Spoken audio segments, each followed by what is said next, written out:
public hearing for the ordinance to restate Section 9-3, standing committees. At this time, we will take comments from the public.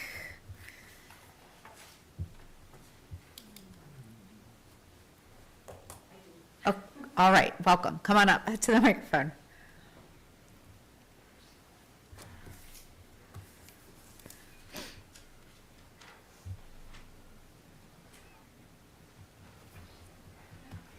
My name is 72 Blue Rock Road.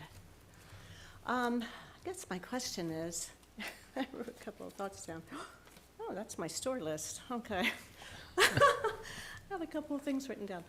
Anyway, so I guess my thought is the three committees, if I understood right from the last meeting, will not be organized as that way anymore, which is the financial, personnel, and streets, or public works and public, okay.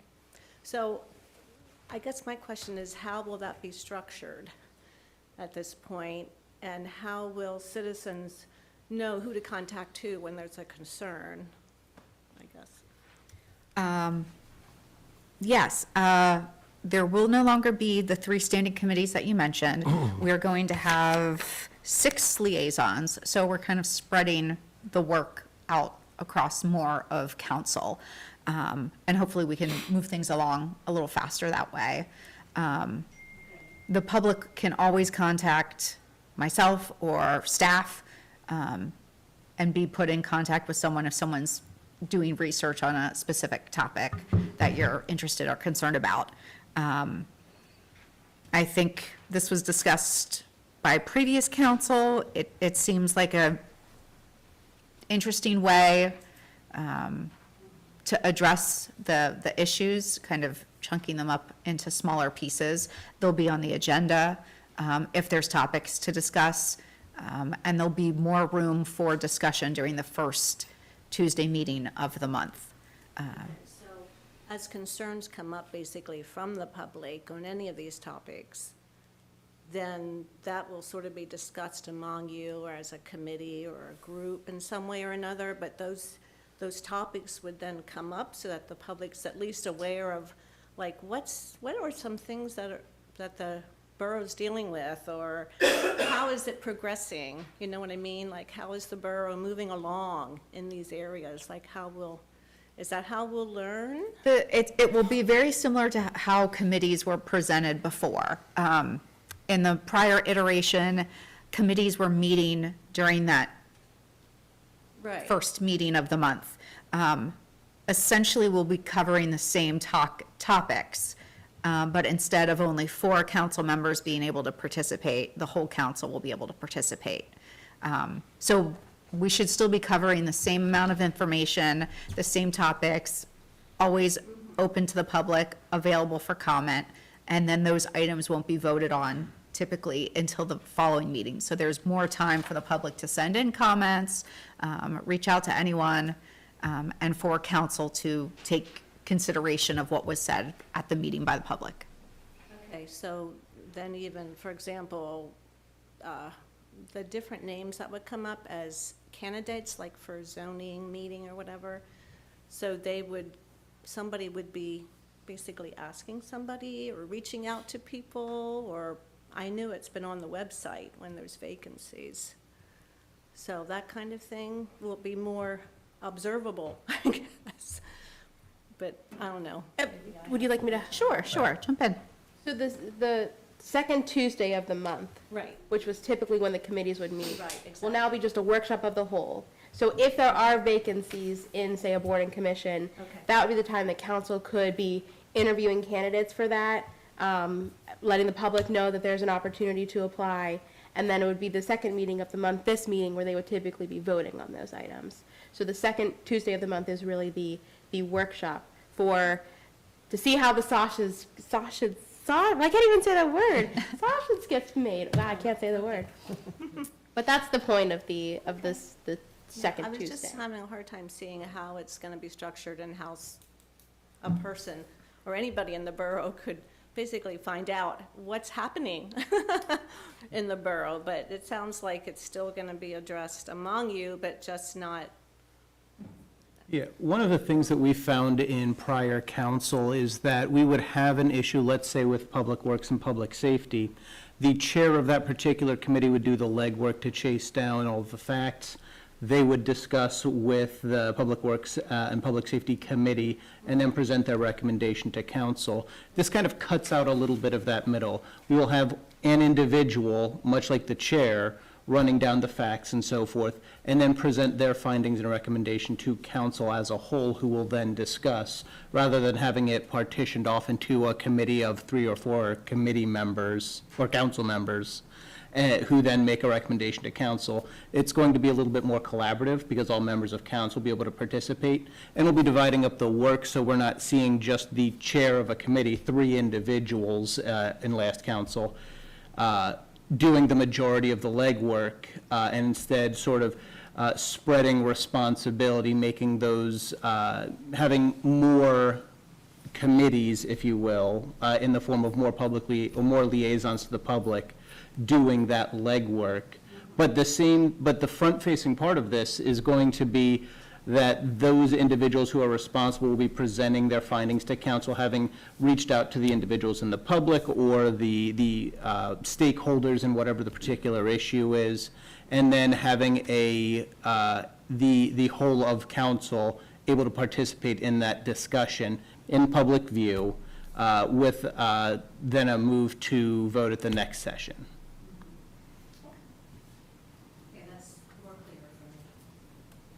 Thank you. Anyone else? All right, I will close the public hearing. And we can now consider a vote on the ordinance. I will make a motion to approve the ordinance to restore Section 9.3, standing committees of the Millersville Borough Ordinance. I will second. All right. Any further discussion from council? All right, all those in favor of approving the ordinance to restore or restate Section 9-3 of the Standing Committees of Millersville Borough's ordinance, please signify by saying aye. Aye. Aye. Opposed? All right, thank you. I will now call the meeting of council to order. Again, this meeting is being live streamed, and at this time, we will rise for the pledge and a moment of silence. I pledge allegiance to the flag of the United States of America and to the republic for which it stands, one nation, under God, indivisible, with liberty and justice for all.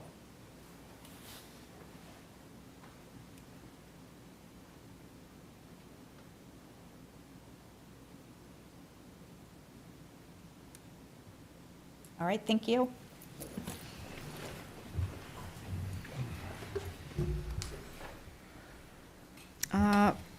First topic is approval of the January 13th, 2026 council meeting minutes.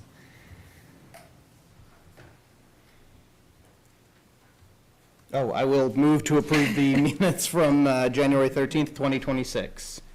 I second. All right. Any discussion? All those in favor of approving the council meeting minutes from January 13th, 2026 as presented, signify by saying aye. Aye. Aye. Opposed? All right. Thank you. Next, we have citizens' requests or concerns. At this time, council will hear any comments from members of the public related to items on the agenda or other matters. You'll have 5 minutes to speak. We ask that you come up to the microphone, state your name and a general address for the record. My name is Lynn Franz. I live at 55 North Duke Street. Since the recent snow and ice, I realize that Duke Street gets used by Manor Township a lot, especially for emergency vehicles. I go through Manor Township and I see all these little white lines on the street to help prevent icing. I think that we should approach Manor Township, that they should run from I guess it's the water tower right down to Leetfort Road and put the same kind of conditioning on because it can be very treacherous road at any kind of high speed. And it's kind of funny because when emergency vehicles come down Duke Street, we try to guess what they were as they zip by, which is fine. They can see, but if in those conditions, that's when accidents happen the most.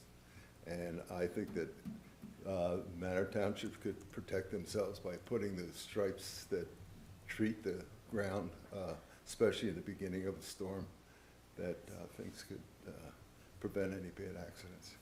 Thank you. Thank you. We'll have Rebecca talk to staff about the brining that Manor Township uses. Are there any other comments? All right. Next up is the announcement of the liaisons. Did make some changes, so finance liaison will be Joseph Lane. Personnel will be Mike Caulfield. Community development will be Greg Barley. Code compliance will be Mike Mikolos. Staffing or safety and public welfare will be Marianne, and public works will be Ryan. Again, these liaisons are meant to be kind of the go-to person for that topic. You're not solely responsible for any of it, but you are supposed to be the most informed and able to speak to topics and share it with council when those agenda items come up. You're also kind of responsible for spearheading any new movements by council, resolutions or ordinance changes. Feel free to reach out to me if there's any questions. I believe that's also a guidance on staff when they receive feedback from the community, who they would go to with those specific matters for follow-up. Correct. Thanks, Joe. Next up, we have reports from boards and commissions. I'll turn it over to the mayor for our Blue Rock Regional Fire Commission report. Yes, got a report here this morning, or tonight. We met on Thursday, January 15th. Our regular meetings are scheduled on the first Thursday of each month at 6:30. However, the first this year was New Year's Day, so obviously we didn't have a meeting, and then other things came up. The commission members were traveling, and another commission member had surgery, so that's why we met on the 15th. So what we did, we normally meet at the Millersville station every time, except we schedule one meeting a year at the other three fire stations, Highville, Washington Borough, and West Lancaster. So we organized at our January 15th meeting. We have a total of 5 Blue Rock Regional Fire District Commission members. There's 3 members from Manor Township and 2 from Millersville. And the reason being is because Manor Township basically pays about 80% of the bill. We pay 20%. And it was based upon population and assessed value of properties in each community. And so that was all determined way back when we organized and merged. So we have a policy that the commission chairperson position would rotate between Millersville and Manor Township every 2 years. So this year, 2026, it's Millersville time, and it turned out that I was elected chairman of the commission. So Ellen Herr, who's the Manor Township supervisor, is vice chair. Dennis Funk, Manor Township supervisor, is the treasurer. Jim Keck, Manor Township supervisor, elected as assistant treasurer. Dwayne Hagelgans, he's our fire commissioner who runs the day-to-day operation. He's also secretary, and he's our area emergency management coordinator as well. And the assistant secretary position is reserved for whomever council is going to appoint as Millersville's representative, so whatever that happens.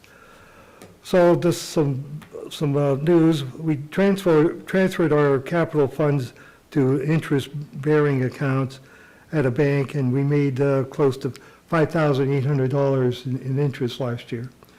And we had a total of 881 calls last year, 441 in Manor Township, 293 in the borough, and about 40% of them turn out to be false alarms for one reason or another.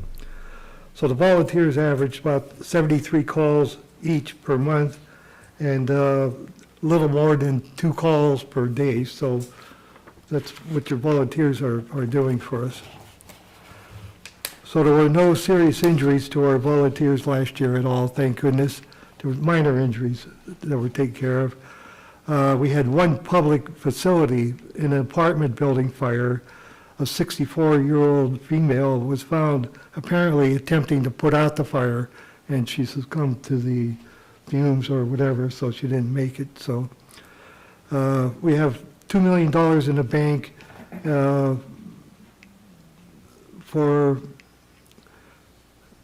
we have 368 donors that have contributed, raising $1.4 million of it towards a new firehouse.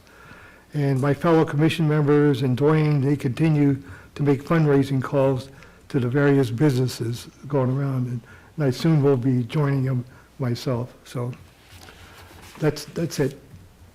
Thank you. Civil Service Commission.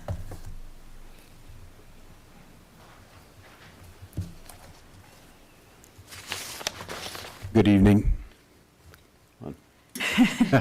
Okay, I'm on. Good evening. My name's Tony Hightower. I'm the chair for the Civil Service Commission.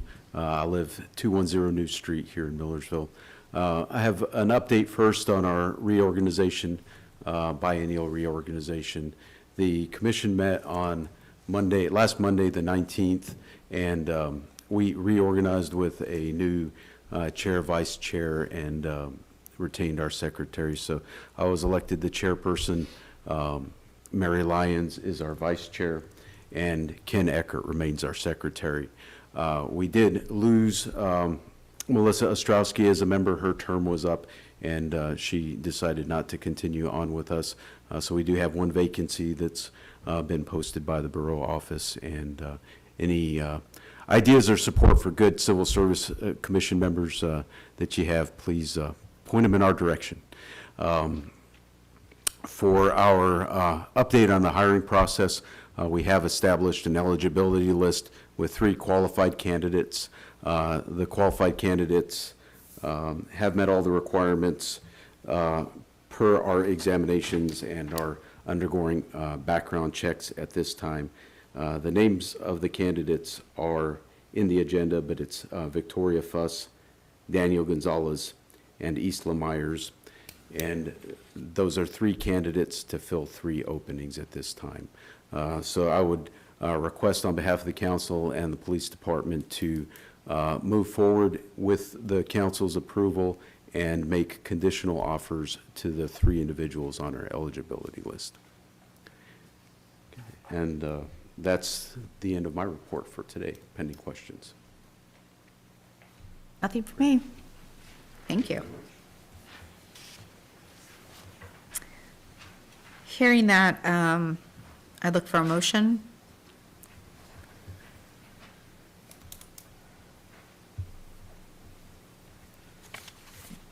You're looking for a motion, huh? I am looking for a motion. Hey, there it is. Yeah, I will move to extend conditional offers of employment as patrol officer. Wait, no, is that where we are? Yes, Okay, very good. yes. I will make a motion to extend conditional offers of employment as patrol officers to Victoria Fuss, Daniel Gonzalez, and is that Isla Myers? Very good. Pending completion of background checks and polygraph exams. All right, any discussion?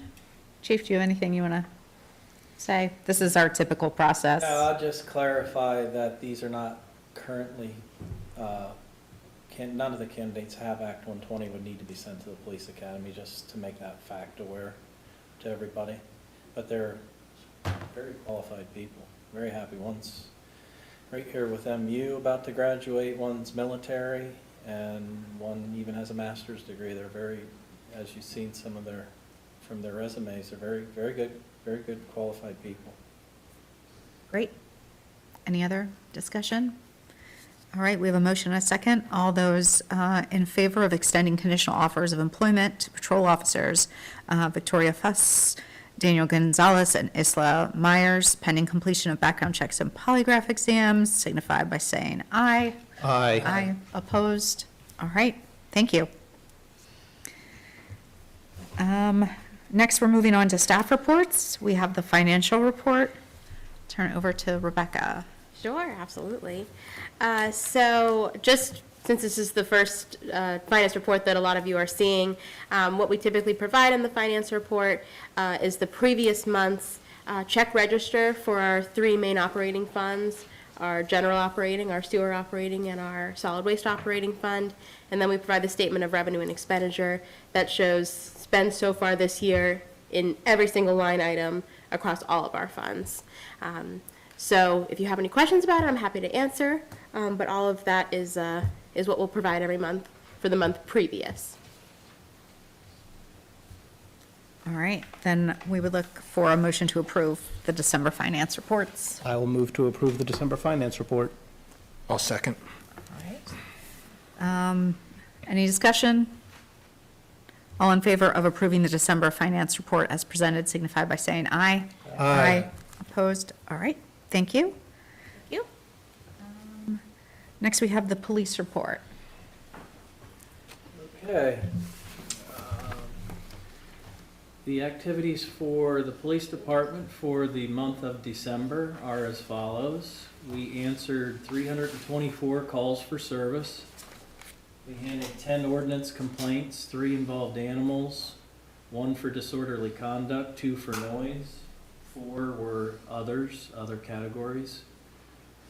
We handled 8 criminal arrests, 5 were adult, 3 were juvenile. We handled 11 Part 1 offenses and cleared all 11 for 100% clearance rate. And we handled 28 Part 2 offenses and cleared all 28 for 100%. We had 15 total traffic violations, 2 for speeding, 13 others, 7 vehicle accidents, 3 reportable, 4 non-reportable. We issued 36 parking tickets and patrolled about 2,600 miles. In terms of serious cases, additional information that turns into a serious case that moves on to the lieutenant for further investigation, we did pick up 2 additional serious cases. One was a sex offense that's already been worked on and been determined to be unfounded. And we are currently working on a suspicious / unattended death involving 2 people at the same time, which right now is being worked on as possibly a drug death overdose ×2. So that's it for December. Thanks very much. Any questions from council for the chief? All right. Next is a December code enforcement report. Rob?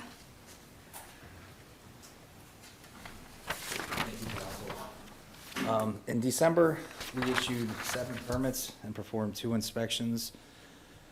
And in January, we issued 3 permits and had 4 inspections. For rentals, in December, we had 16 renewals and 221 inspections. And so far in January, we had 30 renewals and 31 inspections. Are there any questions on the rest of the report? Not for me. Anyone else?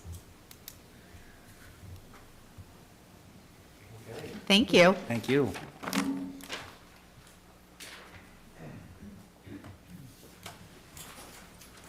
All right, we'll move on to some voting items. We moved most of these from last meeting. The first being approval of the reappointment of Jillian Healy to the Park Commission with a term ending in December 31st, 2028. Sorry. Sure, I will make a motion to approve the reappointment of Jillian Healy to the Park Commission with a term ending 12/31/2028. Thank you. A motion, a second, any discussion? All right, all those in favor of approving the reappointment of Jillian Healy to the Park Commission with a term ending December 31st, 2028, signify by saying aye. Aye. Aye. Opposed? All right, thank you. The next item being the approval of the engagement letter with Cherry Beckart LLC to provide annual audit service to the borough. Yay. Hey. I will make a motion to approve the execution of the engagement letter with Cherry Beckert LLC to provide annual audit service to the borough. Excellent. I'll second. All right. Any discussion? All right, hearing none, all those in favor of the approval of executing the agreement letter with Cherry Beckert LLC, providing annual audit service to the borough, signify by saying aye. Aye. Opposed? All right, thank you. And then lastly, we have approval of request to advertise a bid for the Valley Road Storm Sewer Pipe Replacement Project. I will make a motion to advertise bidding for the Valley Road Storm Sewer Pipe Replacement Project. Second. Can we have the rundown on that, Rebecca? Yeah, I feel like you might want the rundown. So, so this has been quite the prep project for us. This particular storm sewer pipe has been damaged for unfortunately a number of years. A number of small fixes have been able to help get us through, but unfortunately, just due to the continued aging of this pipe, as well as continued rains and things like that, a quick fix is not going to work anymore for Valley Road. So, last year, council approved us moving forward with our engineer, putting together cost estimates and some plans, some preliminary plans for us to figure out what needed to be done to fix this. And I tell you all this because, unfortunately, Valley Road is just one of the many. This is the one that is critical at the moment and going to cause us some problems if we don't deal with it. But we have a number of other significantly aging storm sewer pipes in the borough, which is why this last year council approved for additional funds into our budget to be able to handle those storm sewer issues as they come up. But what we're trying to look at is big picture conversation, especially with our engineer, about how we're trying to look at this going forward. Are we looking at just like we have a paving schedule where we keep up with all of our roads in terms of paving, are we looking at a storm sewer replacement schedule? Very costly. Storm sewer is not an inexpensive project, but unfortunately, our infrastructure is just aging faster than we can keep up with it. So this particular project was budgeted last year, or budgeted for this year's budget, $200,000 for this project. At this point, in your backup, you maybe saw the plan that our engineer put together to handle this. I know it looks small because it kind of is, but it's where the pipe is located. It's at a critical spot. And this project will involve having a construction easement as well because it is on private property. It's somewhat within our right-of-way, but we're going to need a construction easement to carry out that right-of-way a little bit further for us to do the project in full. We're hoping tonight with your approval to advertise the bid, that we'll get it bid within the month. And then hopefully, if we can get it awarded in the next 6 to 8 weeks, then we can hopefully be breaking ground on this project in spring, hopefully in time to catch most of this before some of the main spring rains will be here.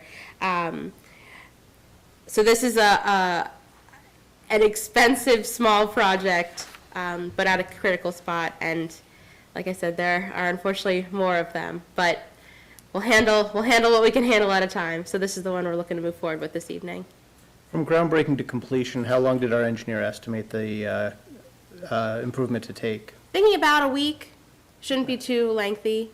Impact on traffic patterns or anything like that? We'll have that in the bid, that the contractor will need to have Flagger Force or one of the other services out to do that. It looks like when we took an initial look at it, hopefully it should only be cutting, they should only need to have that one side of the road that's right adjacent to the project. Maybe closed off for certain times of the day, but they should be able to keep traffic flowing. And any interruption to utilities or other services during construction? Possibly water. We're still working on that one. UGI did, that was the first part of the project last year, was actually having UGI move one of the gas lines. So UGI moved the gas line out of the way, so that's taken care of now. We're working with the city to try to adhere to their expectations around the water line, because there's a water line there as well. Just our luck. So there might be time when those who are right around that property might see water stoppage, but we will let folks know well in advance.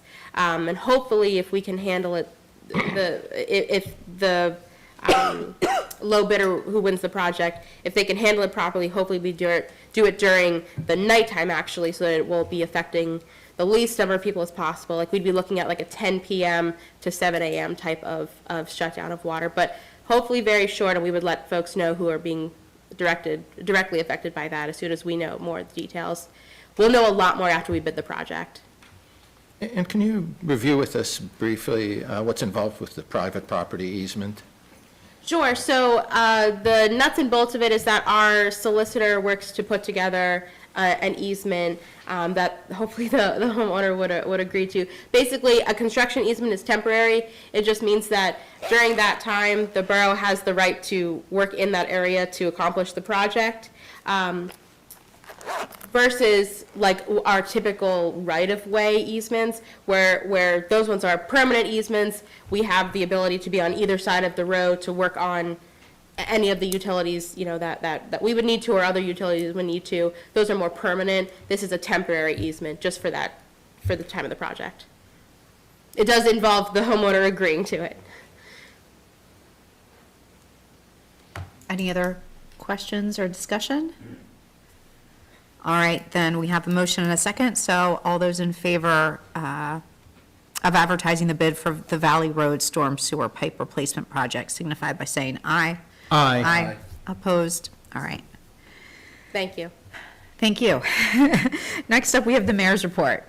I get to speak again, okay. So first of all, the borough would like to extend appreciation to the streets superintendent, Kyle Miller and crew for a job well done in cleaning up the snow from this past weekend. I know that they spend many hours in performing their duties. Also extend recognition to the waste management superintendent, Les McMillan, and crew for helping out where they could. I know that they had to borrow a couple trucks because a couple of our regular street trucks broke down, which is normally which happens in storms like this. And extend appreciation to our police department, the chief and the officers, for being on duty during the treacherous weather. And thank you to the fire commissioner, Dwayne Hagelgans, and volunteer first responders for staffing our 4 firehouses on call for any emergency during the storm. So they stayed right at the firehouses waiting for anything that came up. They had a couple of minor false alarms that came up, and that's the best that I heard. Okay, then finally, thanks to our borough manager and staff for keeping tabs on everything, keeping control of everything, and keeping our website up to date with the emergency notice, plus the announcements about the garbage being delayed till next week. So a few other items here. Council President Lauren and Mike Miklos and myself attended the 2-day boot camp training session this past Friday and Saturday at the Eden Resort in Lancaster. It was put on by the Pennsylvania State Association of Boroughs. They had PowerPoint slide presentations. First day covered 98 slides. The second day covered 112 slides. So we really got filled up with a lot of information. So we're able to ask a lot of questions too at the same time, and so that was very helpful as well. And regarding our public service to responsibility to the community, basically it was a refresher course for myself personally because I attended the similar training back in 2006. And as everybody recalls, I served 12 years on council, so a lot of things were familiar, and there were a lot of new things that came up too. So we covered things like the Sunshine Act, committees and boards, bidding process, requirements, personnel management, budgeting, planning and zoning, fire and police. One thing that they were stressing was basically to make sure we had written policies covering a lot of issues that we deal with day to day, and to follow them consistently all the time, and to post them publicly as well. And, should have input from our solicitor in writing these policies if we don't have them now. I believe we have some now, so. Yeah, let's see what else. Oh, okay, finally, just want to mention that Borough Manager, Council President, and myself as mayor will be attending a town and gown meeting on February 10th with the Millersville University President, along with some administrators, along with Victor will be there as well. Basically, the purpose to become acquainted with each other, and if any council member has any questions or concerns that we should bring up during this meeting, please do email us, one of us, with that, and then we'll certainly run it past the university. That's all I have. Thank you so much. We'll move on to the Millersville University report. Hello, thanks for allowing me to be here today. First off, we are excited to welcome back Drew Fulmer of 01 as Millersville University's new football head coach, so that's really exciting. The Ware Center is presenting a film directed by Millersville University's own Dr. Chang-Fu Chang, entitled Silent War, Asian American Reckonings with Mental Health. The show is Wednesday, February 18th at 6:15 p.m. and tickets are required but free.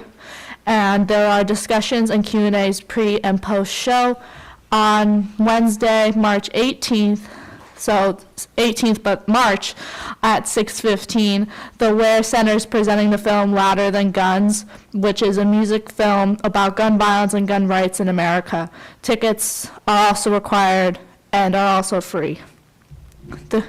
Please come see Millersville University's spring 2026 production of The Good Doctor. Shows not based on the TV show, completely different. Shows are on February 26th through 28th and March 5th through 7th at 7 p.m. with a matinee on March 1st at 2 p.m.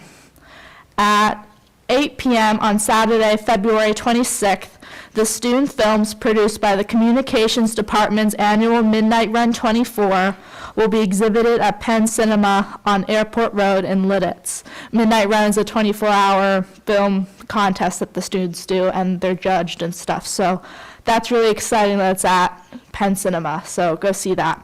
And I just wanted to say this will be my last meeting as Millersville rep, so I just want to say my turn's over. That's why. I didn't get booted. But I just want to say thank you to everyone, and have a good year, guys. Thank you. Thank you.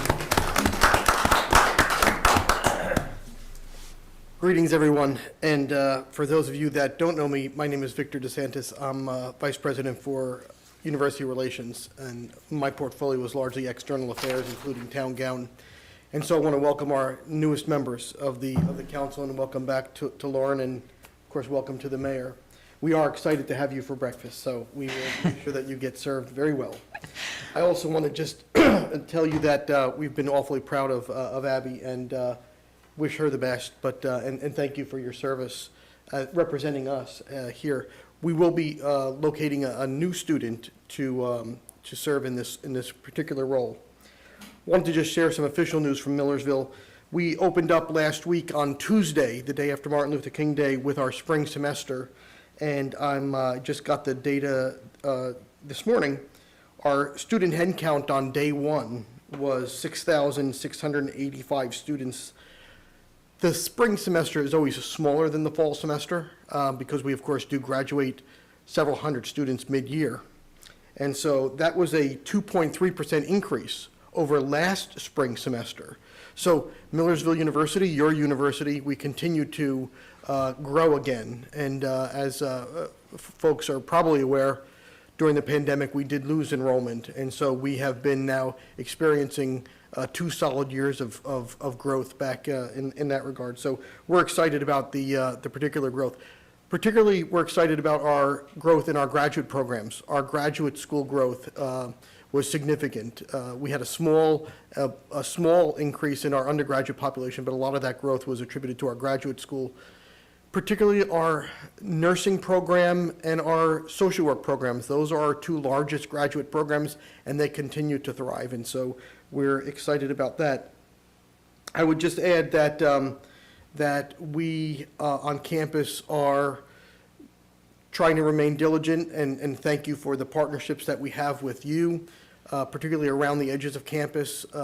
We couldn't be more pleased with how the borough conducted itself this past couple days, and thank you again. I express the same appreciation that the mayor did to your grounds people and your streets people. They did a great job, and we were able to work with them and in conjunction with them to get our campus clear and open up today at noon. So we were open today at noon, and we're back open and ready for business.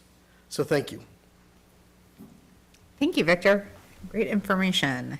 Our Penn Manor reps are not here tonight, so we'll move on to the manager's report. Rebecca. Sure. No voting items for me this evening, just a couple of notes. I also want to reiterate a thank you to our team for the snow removal that they did. It was quite the weekend that we had. Our team worked for the first night into the day. I think we got a total of 20 hours or something nuts like that. And then they were continuing to do some cleanup around the borough today. So if you see our team still out, please thank them. And know that we're still working to do any last cleanup that we can, especially knowing that there's a potential maybe for another storm this weekend. But we're not going to talk about it because it's not going to happen. Hopefully. But our team worked really hard this weekend, and I'm greatly appreciative for all the time they put in. Hometown Hero banner applications open up this Friday, so we want residents to know that if they are interested in being one of the 25 slots that we have for this year, the application will be on our website. You can also pick it up here in the office. We will start accepting the applications on Friday, and it will be first come, first serve. And if it's anything like last year, it will be very quick that we will have filled our slots. So. Please, if you're interested, make sure to jump on that quickly. And trash collection, as the mayor mentioned, there was we had the delay until today, and then Penn Waste decided not to do collection today. So collection for the borough is going to be a double collection on Monday. If you have additional bags that do not fit into your toter, you're welcome to put them next to your toter. All this information is on our website as well. You do not need to come in as you normally would for a yellow tag. If you have extra bags, because it's a double collection, you do not need to come in for a yellow tag. If you have any questions about what Monday means in terms of a double collection, feel free to call our office or send us an email. We'd be happy to help out. We know that there are some toters sitting out there right now, so do make sure that you bring those inside so that they don't sit out there until next Monday. Not ideal for anyone, so please do make sure to bring those in. And lastly, too, our code enforcement officer works very hard to help folks remember the important rule around cleaning off sidewalks. It has been 24 hours since the snow fell, so please do make sure, if you haven't already, to make sure that you clear off those sidewalks. We got students walking first thing tomorrow. Penn Manor's open tomorrow, right? as far as I know. As far as we know, Penn Manor's open tomorrow, so we're gonna have students walking in the morning. So please, we're trying everything we can to make sure the students have a safe way to walk to school, as well as, of course, anybody walking around the borough. Any university students walking to class as well, so let's make sure those sidewalks are nice and clear. If you have any issues or questions, feel free to call. We've gotten lots of calls today with questions related to snow removal and other things. But we know this was a big one as well, so we understand that it can be particularly tricky depending on what street you're on. But please do reach out to the borough if you have any questions about snow removal. That's all I got. Thank you. For the president's report, I don't have much since the mayor and Rebecca have both covered quite a bit. Big thank yous out to our staff and volunteers. It's wonderful to be in a borough where you have those folks who are so dedicated that they're willing to go the extra mile to make sure roads are clear and our police force is staffed and fire is ready to respond. So that's really great. The mayor touched on our training. That was a fun experience. And lastly, a big thank you again to Rebecca, or Abby, sorry, for your service to the borough. We really appreciate having a student's perspective from Millersville. So thank you so much. That's all I have. We do not need an executive session, so at this time, I would entertain motions to adjourn. So moved. All right, thank you. Second? Thank you. All those in favor of adjourning signify by saying aye. Aye.